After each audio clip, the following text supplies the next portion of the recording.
연립이나 다세대를 사실 분이라면 하루라도 빨리 사라. 다세대라든가 오피스텔이 가격이 상승을 하면 누가 피해를 볼까요, 여러분? 서민입니다, 서민. 부동산 시장에서 움직일 수 있는 모든 가격은 다 상승을 하는 거예요, 지금.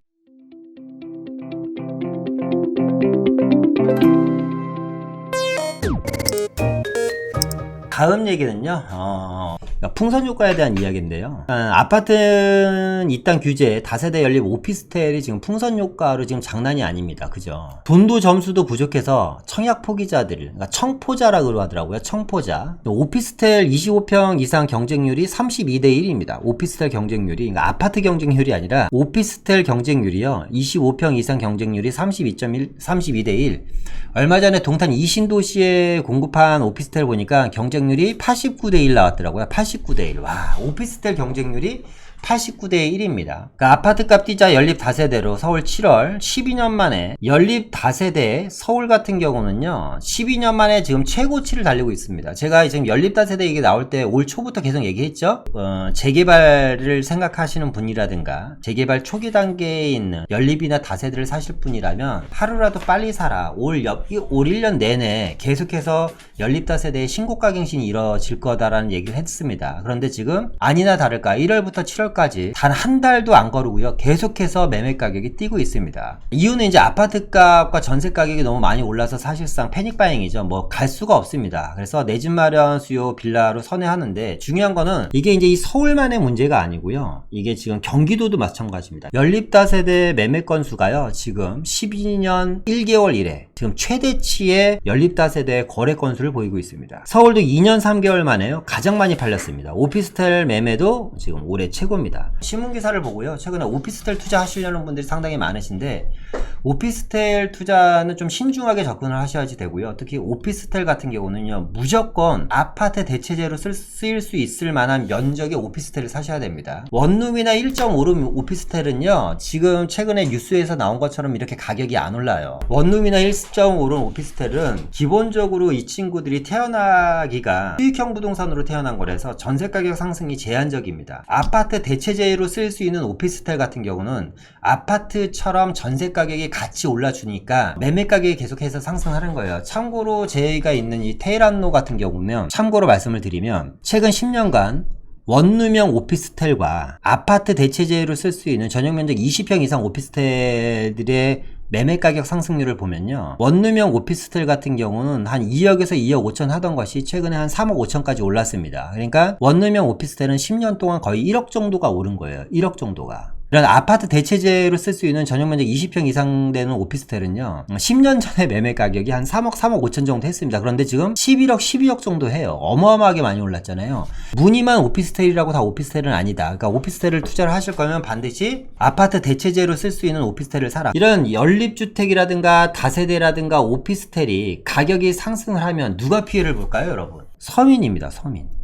정부는 서민과 내 집 마련이 없는 서민을 위해서 여러 가지 이제 내용의 규제랑 부동산 정책들을 많이 폈어요. 그죠? 그리고 이제 뭐 각종 공급에 대한 대책들도 발표를 하고 정말 희한하게 그런 대책을 펼 때마다 어떤 일이 벌어지냐면 양극화라는 게 발생하면서 빈익빈 부익부가 점점 심해지면서 부자는 계속해서 자산을 늘려가고요. 서민은 계속해서 힘들어지는 상황이 발생이 되는 거예요. 다세대 연립 오피스텔들은 사실상 서민 주거 시장이거든요. 그러니까 다세대 연립 오피스텔 마저 움직인다면 부동산 시장에서 움직일 수 있는 모든 가격은 다 상승을 하는 거예요, 지금. 그러니까 주거용 부동산이라고 마크가 찍혀 있는 애들은 모든 게 오르는 시장이 되는 겁니다. 그러니까 연립다세대 오피스텔이 계속해서 상승한다라는 것은 결국 서민들이 점점 내 집 마련을 하기에는 점점 힘들어지는 거죠. 그죠? 이런 거를 좀 해결을 하려면 사실상 다주택자한테까지는 대출 규제를 풀어줄 필요는 없다고 쳐요. 무주택자라든가 1주택자 갈아타기 수요들한테는 한 70%까지 그러니까 뭐 상황을 봐서 좀 대출을 풀어줄 필요가 있지 않을까라는 생각이 들고요. 두 번째는 임대차 3법이거든요, 사실상. 그러니까 뭐 계약갱신 청구권 이런 거 하지 말고 그냥 처음부터 그냥 임대차 3법을 없애고 전세 기간을 3년이나 4년으로 아예 그냥 못 박는 거예요. 그냥 그러니까 기본적으로 전세를 3년이나 4년 놓을 수 있게 하면 계약갱신 청구권과 같은 정도 5%뭐 상한 이런 거 없애버리고 그냥 그것만 하더라도 제가 봤을 때는 좀 시장이 안정화될 수 있는 좀 여러 가지 길이 열리지 않을까. 너무 정부에서 모든 걸 하려고 하고 그러니까 시장 자체를 정부가 조율하려고 하다 보니까 계속해서 좀 엇박자가 나는 것 같습니다. 단독 다가구 다세대 투자 전략에 대한 이야기를 좀 한번 해볼까 하는데 2003년부터요 2017년 동안 아파트 단독 연립 다세대 주택의 주택가격 변화입니다. 보시는 것처럼 지금 보이시는 그래프 중에 빨간색 아파트 매매가격 변화고요. 파란색이 단독주택 매매가격 변화율입니다. 녹색이 연립주택, 연립다세대 매매가격 변화율인데요. 그 얘기를 하기 전에 요 얘기 한번 잠깐 지나가 볼까요? 그러니까 정부가 이런 것도 좀 인정을 해주셔야지 돼. 왜냐면 최근에 집값 오른 것 같고 부동산 가격이 많이 오르면 거의 적폐가 되는 지금 시대인데 자, 이 그래프만 한번 보겠습니다. 자, 이 그래프가 08년도부터 2016년도까지예요. 8년간 주택가격은 계속해서 거의 하락을 해옵니다. 여러분 이때 아시는지 모르겠지만 이때 나온 신조어가 뭐죠? 하우스푸어예요. 하우스푸어. 그러니까 지금 주택을 갖고 계신 분들 물론 이 이후에 주택을 구입하신 분들도 계세요. 그런데 이때부터 주택을 계속 갖고 계셨던 분들의 심정은 어땠냐면 이 기간 동안 있잖아요. 집을 못 팔아서 전전긍긍을 했어요. 집을 팔까 말까 고민을 수십 번을 했을 겁니다. 잠을 못 자셨을 거예요. 왜? 비싸게 주고 사셨는데 가격이 떨어졌잖아요. 10원에 샀는데 가격이 6원까지 떨어진 거예요. 잠이 오겠습니까? 근데 이렇게 하우스 푸어 시절을 다 겪고 인제 가격이 지금 계속해서 오르는 겁니다. 가격이. 과거에 떨어졌던 것들은 생각을 안 하고 지금 오르는 것만 갖고 너무 이런 규제가 맞나 모르겠어요. 그쵸? 어쨌거나 자, 단독 다가구 다세대 투자 전략을 한번 보겠습니다. 아파트는 2008년도를 기점으로 가격이 쭉 해서 가격이 빠지고 있죠. 그죠? 아파트는 계속해서 빠집니다. 그런데 같은 시점에 단독주택과 연립주택은 되게 강보합을 하죠. 가격이 안 빠지고 되게 강하게 흘러갑니다. 자, 여러분들 이 그래프를 보면서 어떤 생각이 드세요? 가격 하락이 왔을 때 아파트는 가격이 이렇게 큰 폭으로 하락이 이루어지고 단독과 다세대, 연립주택은 왜 가격이 강보합으로 이루어질까요? 물량의 차이입니다. 물량의. 일단은 단독 다가구 같은 경우는요, 뭐 과거에 거래가 이제 많이 이루어지지 않다 보니까 내놓는 매물이 그렇게 많지도 않고 두 번째는 뭐냐면 가격입니다. 우리나라가 이제 가격이 폭락을 하더라도 어느 정도 지지하는 선에서 끝날 수밖에 없고 우리나라가 대폭락이 오더라도 주택 가격은 20% 이상 빠질 수 없다라고 얘기하는 이유 중에 하나가 뭐냐면 전세 가격이거든요. 전세 가격. 그러니까 전세가 어느 정도 지탱을 해줍니다. 근데 아파트와 이런 빌라는 전세 가격 차이가 틀려요. 그러니까 아파트는 매매가 10억이면 전세가 뭐 한 5억이라고 치면 이 친구가 가격이 빠지게 되면 한 7억까지 빠질 수가 있어요. 그런데 다세대는 매매 가격이 3억이면 전세가 2억 5천이야. 그러니까 갭이 5천밖에 차이 안 나죠. 그러니까 얘는 가격이 하락이 와도 사실상 빠질 게 없는 거예요. 빠질 게. 그러니까 무슨 얘기냐? 그래프를 보면서 제가 말씀드리고 싶은 얘기는 뭐냐면 이 다세대와 연립, 단독주택 같은 경우는 상당히 위기에 강합니다. 아파트는 이제 황금성이 좋은 거고요. 단독주택과 다세대주택 같은 경우는 황금성은 약하지만 하락장대 상당히 강한 상품이다. 다음 차트를 보면 좀 더 그게 잘 보일 텐데요. 왜 그러냐면 녹색 그래프를 보겠습니다. 47.8%였던 아파트 비율이 2016년도로 오면서 60%까지 올랐습니다. 그런데 얘가 1990년도에는 아파트 비율이 서울시 전체의 22.6%밖에 안 됐어요. 그러니까 아파트는 뭐예요? 계속해서 물량이 늘어나는 상품이고 단독주택과 다세대주택은 물량이 계속해서 줄어드는 상품이다 보니까 결국에는 뭐예요? 얘네들이 희소성에 의해서 좀 더 가격이 안정적으로 갈 수밖에 없다. 그리고 지금 현재 시점에서 이 아파트라는 상품을 계속해서 공급하기 위해서는 단독주택과 다세대주택을 계속해서 뭐 해야지 돼요? 멸시라는 방법밖에 없잖아요. 그러니까 얘네들은 제가 누차 강조하죠. 원자재로서의 가치가 상당히 높은 상품입니다. 이 친구들 같은 경우는. 지금 현재 상황이 단독 다가구 다세대가 오를 수밖에 없는 상황이에요. 그런데다가 전월세 가격까지 지금 임대차 3법으로 인해서 임대시장까지 지금 무거워지고 아파트는 대출을 받을 수 없으니까 살 수 없다 보니까 6억 이하 주택은 또 대출이 좀 자유롭고 3억 이하 주택은 더 자유로워요. 그러다 보니까 연립다세대 시장이 계속해서 화랑인 것 같습니다. 단독주택은 제가 봤을 때 요즘 사실상 너무 좀 심각한 게, 제가 얼마 전에 이제 단독주택을 3월 달에 제가 다가구 주택을 하나 매입하려고 했던 게 있어요. 큰 틀에서 보면 동북권 지역입니다. 동북권 지역. 3월 달에 제가 그 지역에 가서 구입하려고 했을 때 한 평당, 그 지역의 다가구 주택 한 평당 가격이 2,500만 원이었습니다. 2,500만 원. 그런데 계약을 하려고 했는데 집주인이 갑자기 틀어버려서 제가 계약을 못했어요. 그러니까 이게 땅 가격이 제가 미쳤다고 생각하는 게, 지금 여기에 물량이 나오는 거 보니까 4천만 원에 나와요. 3월 달에 제가 계약을 하려고 했었던 다가구 주택이 평당 2,500만 원이었는데 7월 달에 지금 나와 있는 매물을 보니까 4천만 원에 나와요. 자, 그러면 무슨 얘기냐? 서울시 전체 지역이 좀 이런 내용들입니다. 지금 일단 토지 시세는 둘째 치고 빌라 시세를 한번 볼게요. 이 평당 2,500만 원에 짓는 빌라와 평당 4천만 원에 짓는 빌라의 가치는 틀리잖아요. 그쵸? 그러니까 단독주택이 물량이 줄어들면서 계속해서 가격이 오른다라는 것은 결국에는 단독주택 위에 지을 수 있는 도시형 생활주택이라든가 다세대 혹은 오피스텔들의 가격이 계속해서 오를 수밖에 없는 시장 자체가 그냥 깔려 있는 겁니다. 바탕이, 밑바탕이 아예 지금 이 단독주택이라는 토지 위에 짓는 것은 모두 비쌀 수밖에 없는데, 이 친구들이 최근에 재개발, 재건축, 특히 이제 강북권의 오세훈 서울시장을 필두로 한 재개발 호재의 바람까지 불면서 진짜 청정부지로 가격이 오르고 있습니다. 지금 신고가, 그러니까 아파트만 신고가 갱신이 아니고요. 다세대 오피스텔도 신고가 갱신인 것 같아.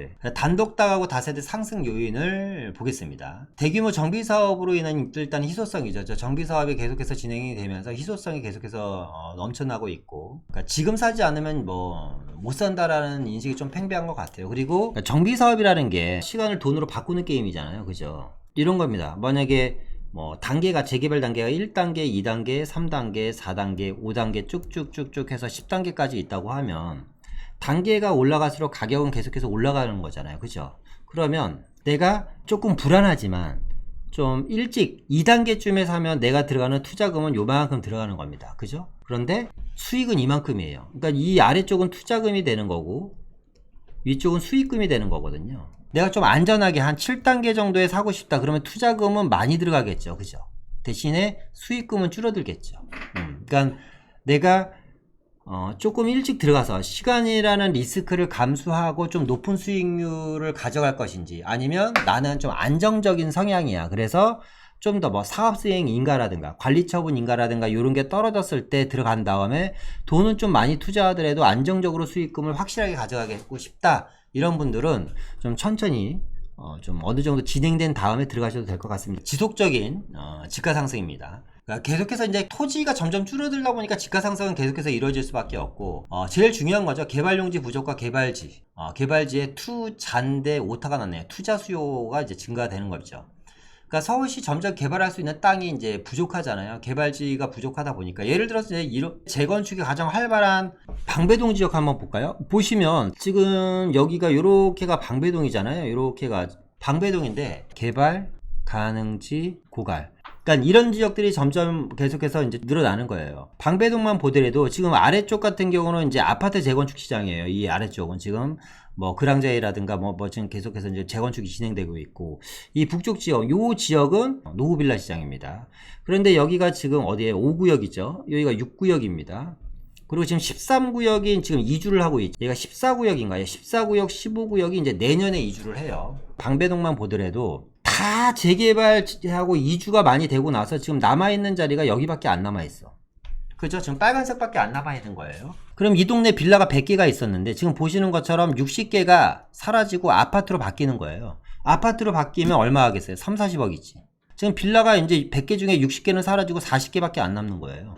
그럼 얘네들은 뭐예요? 원자재지. 또 시간이 지나면 노후도가 쌓이고, 만약에 방배동에서 추가적으로 재건축이라는 걸 하려고 한다면 이 빨간색 지역밖에 없잖아요. 그죠? 그러다 보니까 또 가격은 상승하는 거고, 개발 가능지가 이제 고갈되는 겁니다. 거주와 임대를 동시에, 특히 다가구 주택 같은 경우는 최근에 은퇴 세대들이 증가하면서 거주와 임대를 동시에 하시려는 분들이 많죠. 그죠? 왜냐면 이제 주택수를 늘릴 수는 없고, 임대사업은 하고 싶어. 그런데 주택수를 늘리면 종합부동산세도 부담되고, 취득세도 부담돼. 그죠? 향후에 양도소득세도 뭐 별로 벌 거 없어. 그러다 보니까 요즘 꼬마 빌딩 상가주택이 인기 많은 게, 그러니까 은퇴 세대들이 이제 점점 증가하면서 내가 실거주 하면서 월세도 같이 동시에 받겠다 이런 분들에 의해서 다가구 주택의 물량 공급 수요들이 점점 늘어나는 것 같습니다. 그러니까 중요한 건 아파트가 너무 올랐어요. 그죠? 아파트가 너무 올라서 아파트 가격 상승으로 인한 대체주택 수요가 증가하고 있습니다. 단독다고 그래서 투자 전략 한번 보겠습니다. 일단 우리가 이제 돌이킬 수 없는 초양극화 시장이라는 거를 인지를 하셔야지 돼요. 인지를 하셔야지 되고요. 제가 좀 지겨운 얘기지만 다시 한번 좀 이런 얘기는 해볼게요. 자산 양극화, 소득 양극화는 틀리다. 소득 양극화는 극복할 수 있는 거예요. 극복할 수 있다. 자산 양극화는 극복할 수 없는 게 아니라 절대 극복할 수 없다. 소득 양극화는 극복할 수가 있습니다. 우리는 최근 3, 4년까지 아니면 길면 5, 6년 전까지만 해도 우리는 소득 양극화 시대에 살고 있었어요. 그래서 맨날 언론이나 뉴스에 나오는 게 소득 양극화, 소득 양극화, 그죠? 빈부격차는 다 소득 양극화 때문에 이루어진 거거든요, 사실상. 의사의 수입을 간호사가 따라잡을 수 있을까요? 따라잡을 수 있어요. 어떻게? 투잡하면 돼요, 이 사람은. 소득 양극화는 내가 어느 정도 노력만 하면 따라잡을 수 있는 게 소득 양극화입니다. 근데 의사는 전세 살아요. 근데 간호사는요, 강남에 투잡을 해서 아파트 한 채를 샀어. 24평형을. 근데 이게 지금 20억 간대. 의사가 아무리 노력해도 간호사의 이 아파트로 이루어진 자산을 이제 따라잡을 수 없어. 왜? 대출이 안 나오는데 뭐. 자산 양극화로 이루어진 이 양극화 시장을 따라잡을 수 있겠습니까? 아무것도 안 하면 정말 아무것도 아닌 게 돼. 내 인생 자체가 아무것도 아닌 게 돼요. 그러니까 아무것도 안 하면 안 돼. 뭐든지 하셔야지 되고 움직이셔야지 돼. 그러니까 투자 못 하시는 분들 특징 중에 하나가 뭐냐면 완벽주의자들이 못해요. 완벽주의자들이. 완벽해야 돼. 모든 게 완벽해야 돼. 1 플러스 1은 무조건 2가 돼야지 돼. 3도 되면 안 되고 4도 되면 안 되고 1 플러스 1은 제로도 되면 안 돼. 이런 분들은요, 투자 못 해. 1 플러스 1은 3도 될 수 있고 4도 될 수 있고 2도 될 수 있다. 이런 생각을 갖고 이런 마인드를 있으신 분들만 투자를 하는 겁니다. 어떻게 세상에 모든 게 완벽합니까? 부동산 시장이 평생 고점이겠습니다. 계속해서 올라가겠습니까? 그러진 않을 거 아니에요. 언젠가는 가격이 떨어지고 하락을 할 거란 말이지. 그런데 그것만 보면 아무것도 못한다라는 거죠. 아예 그럴 거면 언젠간 사람이 주는데 뭐하러 열심히 살아. 안 그래요? 너무 극단적인 얘기긴 하지만 우리 모두는 언젠가는 저 세상으로 갈 거 아닙니까? 그런데 왜 이렇게 열심히 살아요? 그러니까 언젠가 떨어질 건데 왜 사? 이거랑 똑같은 거야, 이게. 다음 보겠습니다. 도심 재개발 지역이 이제 투자 가치가 상당히 높다. 56 대책, 710 대책, 84 대책, 24 대책, 주택 공급 대책 수혜 지역. 근데 이것도 참 웃긴 게 56 대책, 710 대책, 84 대책, 24 대책. 주택 공급 대책은 참 많이 내놓고 몇십만 호 공급은 이제 1도 아니야. 그냥 입만 열면 수십만 호 공급이에요. 근데 그거 도대체 언제 하냐고, 그 공급은. 도대체 언제 할까요? 오늘 할 수 있는 일을 빨리 해결할 수 있는 건 빨리빨리 하고, 그죠? 진행이 될 수 있게끔 규제를 하나씩 풀어 나가는 게 사실상 먼 미래를 봐서 5년, 10년 후를 봐서 괜찮습니다. 서울 중심부 위주의 투자가 돼야지 되고요. 재개발이라든가 도시환경 정비사업 위주의 투자가 이루어져야 됩니다. 그러니까 예를 들면 이제 제가 또 관심 있는 지역이 이런 지역들이에요. 어디냐면 서울시는 이제 크게 노란색 지역과 빨간색 지역과 녹색 지역과 파란색 지역으로 나눠지죠. 노란색은 주거지역이고요. 빨간색은 상업지역입니다. 그리고 파란색은 제가 지지난주에 얘기했죠. 중공업지역이고요. 그런데 서울시의 이 중심상업지역 있잖아요. 중심상업지역. 서울역을 필두로 한 명동, 을지로, 서울시청, 종로, 광화문, 동대문, 황학동까지 이어지는 서울 구도심 같은 경우는 이 지역이 앞으로 어마어마한 변화의 가능성이 있는 지역들이거든요. 그리고 이 구도심, 이 상업지역 주변에 딸려있는 주거지역들 있잖아요. 이 상업지 주변에 붙어있는 주거지역들. 이 상업지 주변에 붙어있는 주거지역들을 여러분들이 눈여겨보셔야지 돼. 특히 남산에 붙어있는 주거지역들은 여러분, 제가 봤을 때 이 지역들은 아직까지 크게 언론에 회자되는 지역도 아니고요. 저처럼 뭐 유튜브를 하는 사람들이라든가 방송을 하는 사람들이 많이 언급하는 지역들이 아닙니다. 그런데 이제 땅값 얘기했잖아요. 요 앞에 있는 땅값은 최저 5억에서 10억이야. 평당 얘기하는 겁니다. 평당. 물론 2, 3억짜리 땅도 있습니다. 그러니까 평균 가격이 5억 잡고 요 앞에 빨간색은 평균 가격이 5억이야. 이 뒤에 노란색 주택가는요, 평균 가격이 5천이야. 10배 차이 나죠, 여러분? 그럼 요 지역들이 뭔가 변화의 가능성이 상당히 많은 지역이고요. 특히 남산 밑자락 지역들은요, 웬만한 지역들이 지금 노후도가 90%입니다. 가보시면 아시겠지만 소액으로 살 수 있는 다세대 주택이 거의 없어. 왜 없냐면 신축이 이루어져 있는 지역들이 아닙니다. 특히나 지금 이 서울역 주변을 한번 보면 여러분 상업지의 물량만 봐더라도 강남역에서부터 이 삼성역까지 이어지는 이 강남 테일한로 상업지 물량과 구도심의 상업지 물량만 보더라도요 한 10배 이상 차이 나잖아요. 그죠? 강남역의 상업지의 지금 토지 이용 상황을 한번 보겠습니다. 뭐 아시다시피 이게 강남역입니다. 그냥 뭐 휘황찬란하죠. 그죠? 그런데 서울 구도심인 종로 5가의 모습을 한번 보겠습니다. 무슨 시골 마을 같죠?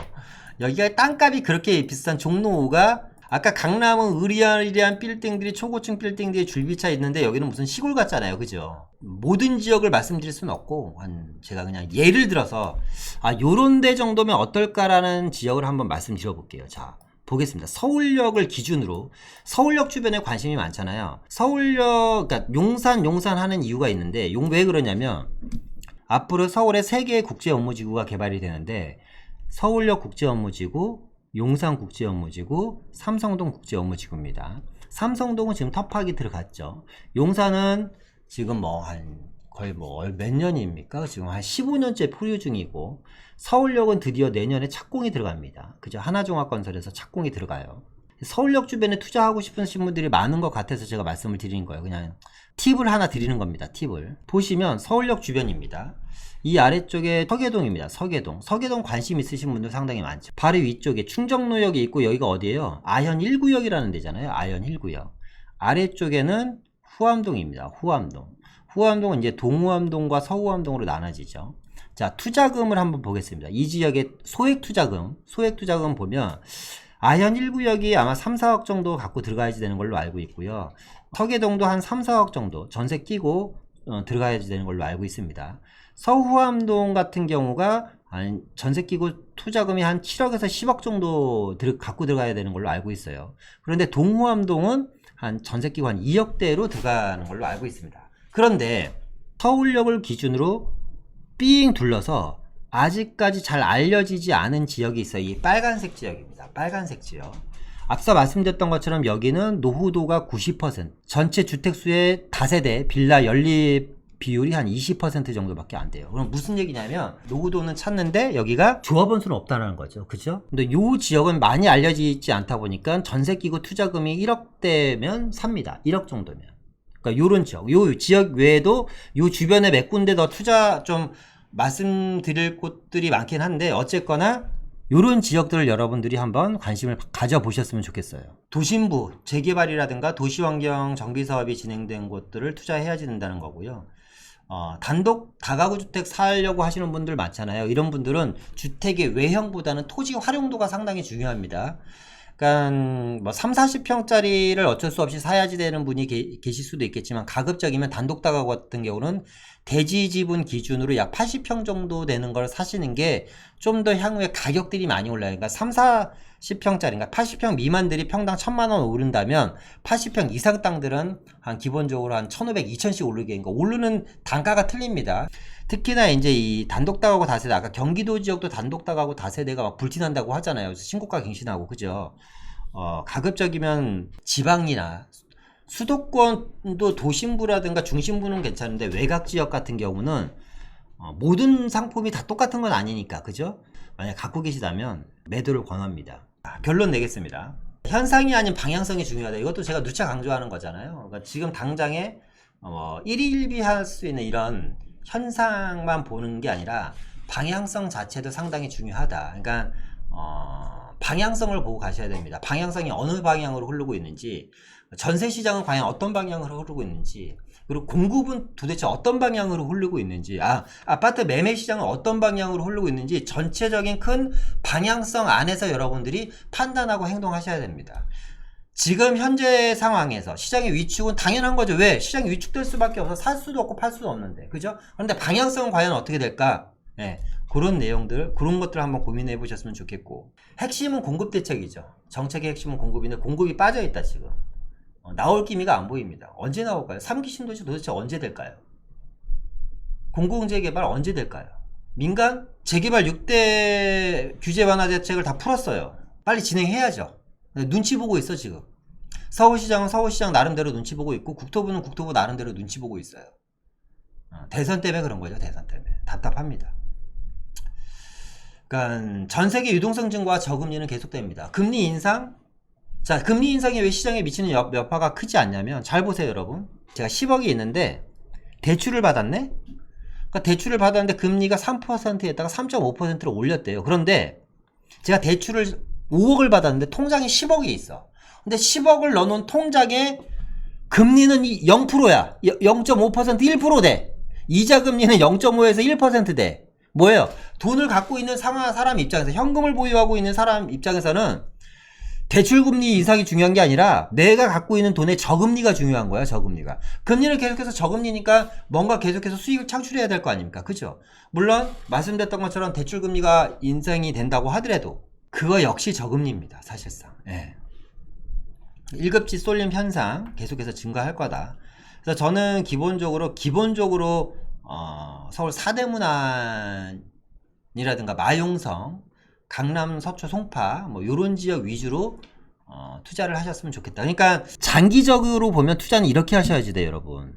무엇을 사느냐가 중요한 게 아니라 어디를 사느냐가 중요합니다. 장기적인 관점에서. 지금 2, 3년 보고 투자하실 거면 아예 안 하는 게 나아. 제가 좀 냉정하게 말씀드리는데 2, 3년 보고 내가 투자를 하겠다 이러실 거면 투자 안 하시는 게 맞아요. 지금부터 투자는 적어도 7에서 10년 보고 투자하는 겁니다. 앞으로 2, 3년 동안 재미없을 수도 있어. 2030년 이후에 내가 그 정도 좀 인내력을 갖고 투자할 거다, 그게 아니라면 아예 안 하시는 게 맞습니다. 이렇게 저렇게 세금 띄우고 문매 맞고 별로 재미없을 수도 있어. 1급지 쏠림 현상이 증가할 거다. 그래서 무엇을 살까를 고민하는 것보다 어디를 살까를 고민하셔야 된다는 얘기입니다. 이미 학습된 실수요 및 학습이 많이 됐죠, 그죠? 실수요자 및 투자자들의 움직임, 그러니까 과거부터의 경험, 이제 다시는 실수를 안 한다. 믿음이죠. 이제 과거 또 이제 부동산에 대한 믿음이 쉽게 가라앉지는 않는다. 그래서 정리를 해보면 이런 겁니다.